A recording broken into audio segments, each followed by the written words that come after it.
A las 2 de la tarde, ya con un minuto. Hoy lunes, en Noticias en Flash, la opinión de Juan José Rodríguez Prats. Licenciado Rodríguez Prats, ¿cómo está usted? Buenas tardes, bienvenido. Pues Hugo, buenas tardes. Bueno, pues como sucede todas las semanas, uno no puede soslayar el gran tema de la relación de poderes, de lo que aconteció el pasado viernes, el pasado sábado, en donde a mí me deja una profunda preocupación por varias razones. En primer lugar, déjame hacerte una reflexión personal. Yo nunca tuve duda de ser político. Siempre sentí una vocación política y creo que acerté de que para ser política la mejor profesión era la profesión de licenciado en Derecho. El derecho y la política están hermanados, están imbricados.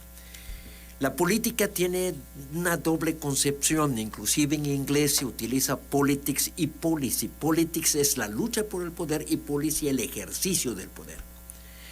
En México utilizamos la política, que se entiende como la lucha por el poder, y las políticas, que es el ejercicio del poder. Ahí es en donde hablamos de la política educativa, de la política agraria, pero todo en relación con el poder. Y el derecho es la normatividad que regula al poder, a su acceso, a su ejercicio, a la rendición de cuentas.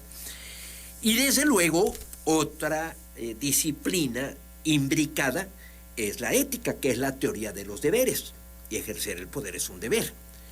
Entonces están las tres disciplinas totalmente influenciadas una por otra. El principio ético busca la excelsitud, busca cultivar las virtudes, busca que tu máxima, como decía Kant, se convierta y tenga validez universal. La política, su principio es trata a los demás como te gustaría que te trataran a ti mismo, o sea, sumar voluntades para que haya una buena convivencia. Y el derecho es no hagas a los demás lo que no te gustaría que te hagan a ti mismo, o sea, es el mínimo ético. Por lo tanto, tenemos que analizar cualquier decisión del poder con estos enfoques. Y aquí hay un jurista que para mí vale la pena seguir leyendo y seguir estudiando. Yo nunca he dejado de consultarlo, Eduardo García Maínez. Él recibió inclusive la medalla Belisario Domínguez y escribe libros sobre la introducción al estudio del derecho, sobre los conceptos fundamentales del derecho. Él habla de una validez extrínseca y una validez intrínseca. La validez extrínseca es que la ley se apruebe conforme al proceso legislativo, respetando términos, turnar a comisiones, los dictámenes. Nada de fast track. Nada de brincarse. Inclusive la Suprema Corte ha declarado inconstitucional varias leyes que no han seguido el proceso legislativo adecuado. En este caso, inclusive, hay hasta señalamientos de que no había quórum, porque hablan de que tuvieron que hacer una maniobra de una diputada que creo que estaba en Bélgica, o una senadora, perdón, que estaba en Bélgica, y presenta su renuncia, pero eso no estaba en la orden del día. Ahora, hay que entender algo que ya lo he dicho en otros programas, Hugo. El artículo 49 dice: el supremo poder de la federación se divide para su ejercicio. O sea, es uno el poder. Por lo tanto, tienen que coordinarse los órganos del poder. Y el mismo artículo 49 expresamente señala que no se puede reunir dos poderes en uno. Aquí hubo una exhibición casi te diría yo grosera, ostentosa, obscena, del dominio del presidente sobre su partido político. Oiga, pero a ver, ahí, porque sé que trae otra idea ahí, pero eso siempre ha pasado, es lo único que quiero decir. Mira, en el viejo PRI, yo tengo la experiencia de haber sido legislador, representante popular por el PRI y por el PAN. O sea, fui priista como partido en el poder, fui panista de oposición, fui panista en el poder y fui panista de oposición. Entonces, sí te puedo decir que había un diálogo, que había una concertación, que había una alianza. Eso fue el PRIAN. El PRIAN fue una alianza a lo cual no debemos temerle, porque eso sucede en todos los regímenes presidenciales o parlamentarios. Yo creo que en toda Latinoamérica ahorita hay una confrontación de poderes. Ahí está el caso de Perú, en que Pedro Castillo está siendo procesado penalmente porque intenta un golpe, intenta desconocer sin tener sustento jurídico al Congreso. Gabriel Boric convocó a un constituyente, se hizo una constitución que fue rechazada en referéndum. Ahorita quieren someter a juicio político en Ecuador. Y ha habido en varios países latinoamericanos.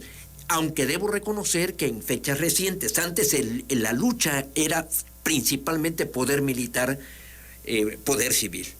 Eso creo que en los 80 terminó. Y entonces ya interviene más el Parlamento, el Congreso.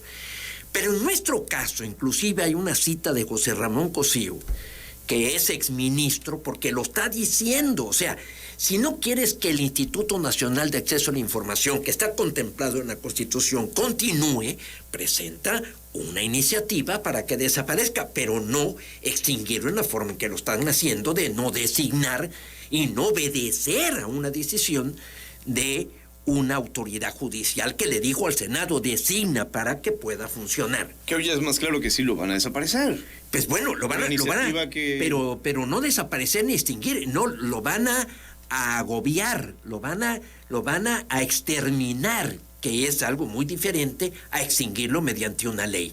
Entonces, esto sí tiene grandes desafíos al Estado de Derecho. Yo aquí sí no entiendo, sinceramente no entiendo a nuestro paisano cuáles son sus propósitos, porque yo creo que la Suprema Corte de Justicia va a echar abajo todo lo aprobado. Todas. Yo creo que va a ser, ese es mi pronóstico, porque hay sustento.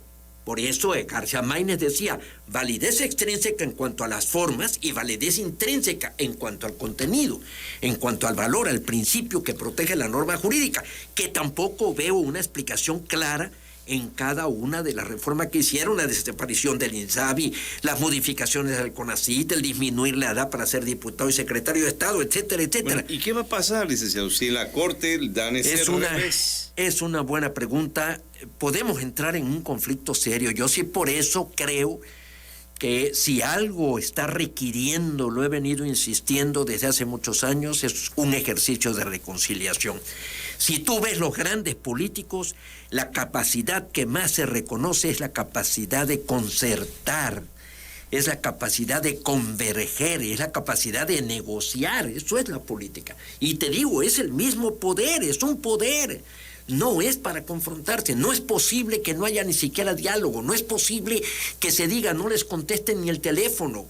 Eso es quitarle racionalidad a la política, es despojarla de sus principios fundamentales. Entonces, a mí sí me preocupa, y sobre todo con los acontecimientos que vienen. En el Instituto Nacional Electoral ya su presidenta está haciendo declaraciones que me están pareciendo sumamente atrevidas. Por ejemplo, decir que el PAN se está desgarrando las vestiduras y ya la están viendo muy proclive, muy afín a Morena. Ya se redujo la dieta también. Ya fue la primera.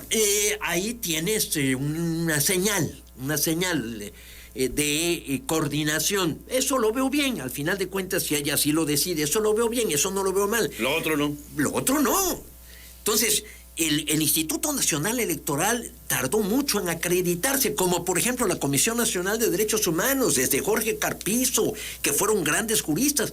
Ahorita Rosario Piedra Ibarra la ha acabado, la ha borrado. La Comisión Reguladora de Energía, la renuncia de Guillermo García Alcocer. Si el presidente no cree en organismos autónomos que se han venido acreditando, que rompen ya la vieja teoría de que solamente hay tres poderes: ejecutivo, legislativo y judicial, que te repito, para mí no son poderes, son órganos del mismo poder. Pero esto ha venido evolucionando, no en México, ha venido evolucionando en toda la evolución para consolidar la democracia liberal y la economía social de mercado, que fue lo que Francis Fukuyama dijo después de la caída del muro de Berlín: el fin de la historia. ¿Por qué? Porque ya se suponía que todos íbamos sobre esa meta. Y resulta que ahora están surgiendo muchas cosas que inclusive se sentían superadas. Por ejemplo, otro gran teórico de la política, Samuel Huntington, hablaba de choque de civilizaciones. o sea, de creencias religiosas con el poder. Eso también pensábamos que estaba superado, pues no, está emergiendo, estamos viendo de nuevo Oriente-Occidente, el conflicto en el Medio Oriente, este resurgimiento que no es teoría marxista, ni son las tesis de Lenin en el caso de Rusia, es el viejo zarismo, y él mismo lo reconoce, el mismo Vladimir Putin lo señala. Entonces, sí, hay un inmenso desafío que nos debe convocar a un ejercicio de tolerancia, de respeto, de diálogo, de lo cual siempre presumió Andrés Manuel, siempre exigió, siempre fue su lucha, fue su demanda. Entonces, a mí sí me sorprende, yo sí me atrevería en el afán de contribuir en mi humilde posición de ciudadano a que se hiciera un ejercicio para lo que viene de entendernos. Eso me parece que es fundamental, entendernos, saber debatir, saber deliberar. Hoy ha dicho el presidente, licenciado, que él no va a heredar problemas financieros al próximo gobierno, o sea, ya su sucesor ha descartado crisis interna, dijo que si hay alguna del exterior podría llegar a afectar, pero ya eso hasta el 2025. Él dijo, aquí no va a haber ese problema del tiempo de Salinas Cedillo, por ejemplo, ¿no?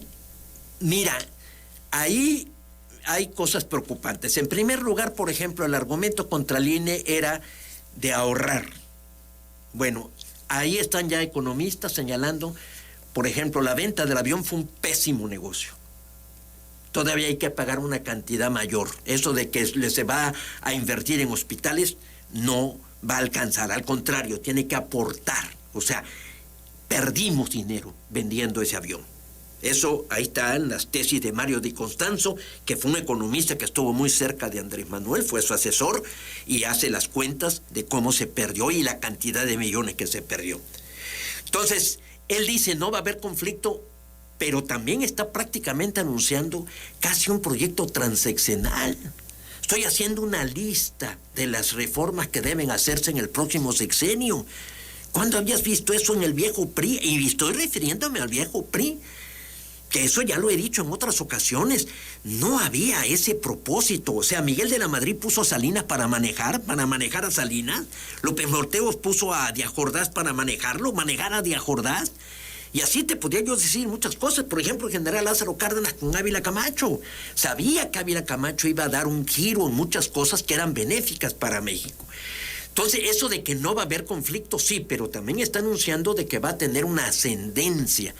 Y eso me parece que es algo que riñe con el Estado de Derecho, porque el término sexenal, y esto lo decía don Adolfo Ruiz Cortines, las únicas dos limitaciones que tiene el poder presidencial es su sentido de responsabilidad y el término sexenal. Entonces, sí, está pensando en una continuidad de la Cuarta Transformación, le preocupa que no se vaya a consolidar lo que según él está haciendo, cuando en muchos casos tiene que haber un giro. Ahorita el costo de la deuda por el incremento de las tasas de interés es el más alto en la historia. Pero entonces, también el dólar estaba en 17.94. Pero ahí hay otras razones, porque es la diferencia de las tasas de interés que estás ofreciendo en México. O sea, el dinero va a donde pueden ganar más. Ahorita está ganando más metiéndolo en México, porque hay una diferencia mucho mayor de lo que te pagan en Estados Unidos, pero es capital golondrino. No es para alzarse el cuello, pues. No es para alzar. Y además corresponde a una política exterior que se ha incrementado las exportaciones. ¿Por qué? Porque la economía norteamericana ha impulsado. Que se ha incrementado la remesa. ¿Por qué? Porque cada vez hay más mexicanos yéndose a Estados Unidos a trabajar. ¿Ahí que hay una mala lectura? De los que lo celebran, pues. Pues mira, para mí el presidente López Obrador pues busca argumentos de que le permitan, lo cual es correcto, todos lo hacemos, que le permita justificar sus decisiones. Si ustedes que estuvieran en el poder, estuvieran 17.94, también lo estarían. Estaríamos, y bueno, esa es una dosis que tiene la política de decir esto lo he logrado. Pero en realidad el balance es que yo veo que el país está mal y que vamos a una situación sumamente complicada. Yo sí me atrevería a exhortar al presidente que establezca conductos de diálogo, entendimiento, porque este ambiente no ayuda en nada en la elección del Estado de México que ahí viene, y que hay libros escritos sobre lo que sucedió en la elección hace 6 años en el Estado de México, que fue terrible.